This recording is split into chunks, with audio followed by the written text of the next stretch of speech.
il faut accepter, quand on s'occupe d'identification photographique, l'histoire des techniques et la possibilité de disposer des produits est un élément fondamental pour raisonner.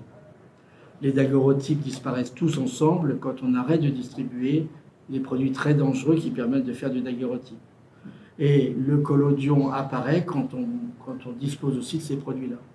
Il faut bien imaginer que la plupart des daguerreotypes ont été détruits parce que quand il y a, enfin en tout cas en France, mais dans d'autres pays aussi, dans les mêmes circonstances, quand les Prussiens ont attaqué la France en 1870, il y a eu le siège de Paris.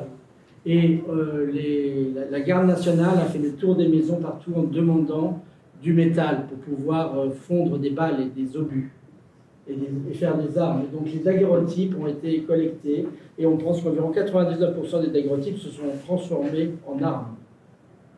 Comment on fait pour décider laquelle précède l'autre? Bonne question. Là, dans ce cas précis... Voilà, le papier. Alors celle-là, elle vient du même album. Ça vient d'album. Voilà, celle-là, elle vient d'un album dans lequel... Alors, mes photos du Far East de Moser, là, elles viennent pas d'un exemplaire du Far East, c'est extrêmement difficile à trouver. Elles viennent d'un lot dans lequel les photos qui ont été publiées dans The Far East ont été montées dans un album. Donc probablement quelqu'un qui peut-être travaillé pour l'éditeur, qui s'est fait son propre album, des photos publiées dans The Far East. Et ça correspond bien puisque le Far East a été publié entre 71 et 78, et cette photo a été prise et faite probablement autour de 75, selon Sébastien Dobson. Donc elle était dans le même album que les Moser et que les photos publiées dans The Far East. Donc on sait que c'est un tirage du tout début, c'est pas après 80 par exemple. Et vous avez vu, c'est l'épreuve qui est découpée. Hein. Voilà. C'est pas, on n'a pas fait un cache pour faire une forme. Par ailleurs, vous savez que plus le papier est fin, plus c'est tôt en général, le papier de montage. C'est pas une règle absolue, mais c'est des faisceaux de statistiques, c'est-à-dire des présomptions. C'est-à-dire que dans les albums, on s'aperçoit que plus ils sont tardifs, plus le papier de montage est épais. Voilà. André Jam disait la photo, ça se regarde sur les genoux. Ça se met pas au mur. Et ça se garde dans des boîtes. Dans des armoires en métal. C'était dans des armoires métalliques chez lui.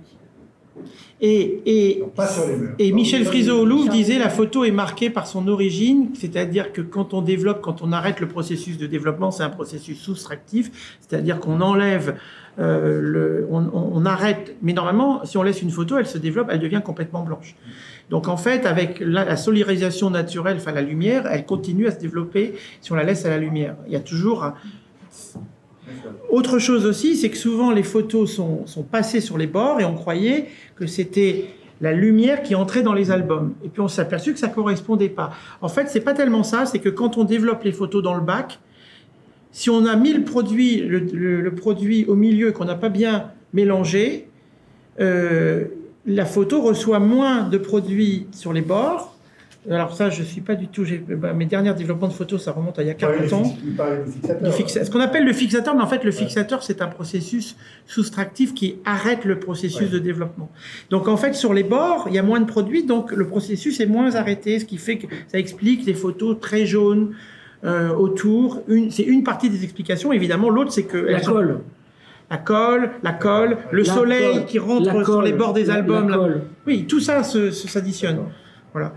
Donc c'est le noir, là, il faut que ce soit sec et que ce soit à l'abri de la lumière. Non mais si tu mets sous plexi, le plexi empêche de passer 99%. Donc tu as le choix entre, tu mets pendant une semaine, tu mets une photo sur ton mur pendant une semaine sous verre, ou pendant 2 ans sous plexi, elle recevra la même quantité de lumière. Voilà. On va parler d'édition, comme on parlerait d'édition en livre.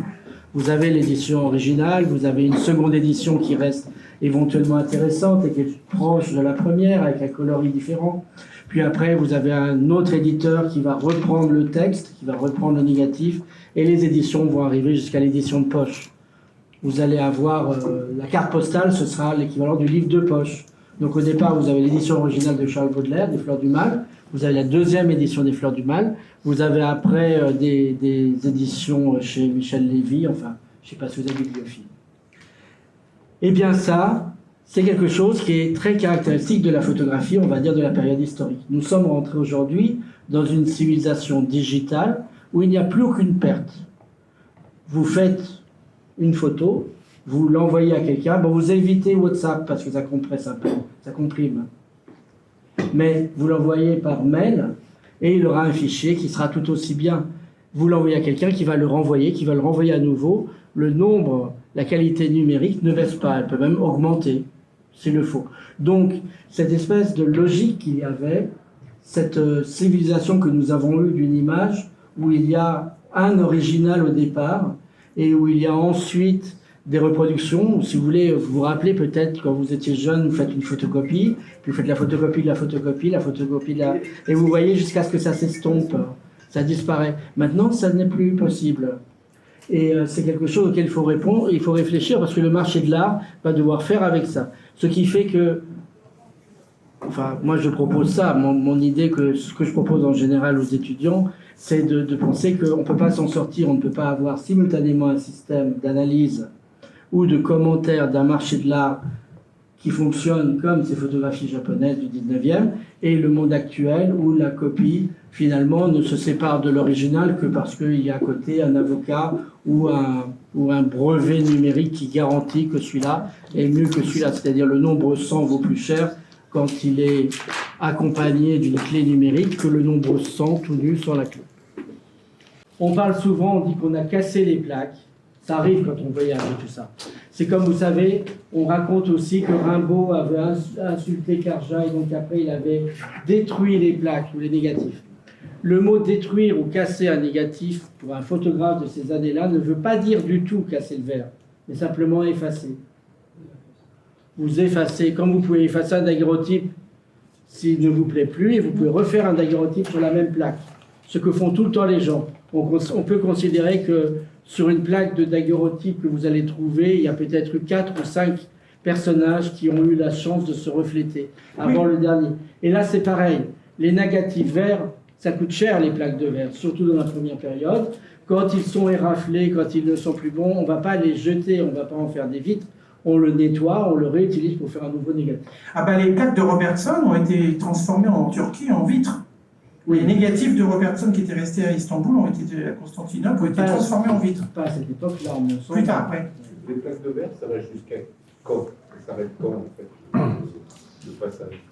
Le verre, ça s'arrête vraiment entre les deux guerres. Okay.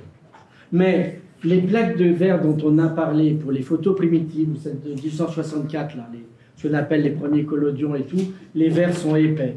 Au fur et à mesure que va s'améliorer l'industrie du verre, il va pouvoir fournir pour les photographes des verres de plus en plus minces, qui sont donc moins lourds et moins pénibles à transporter.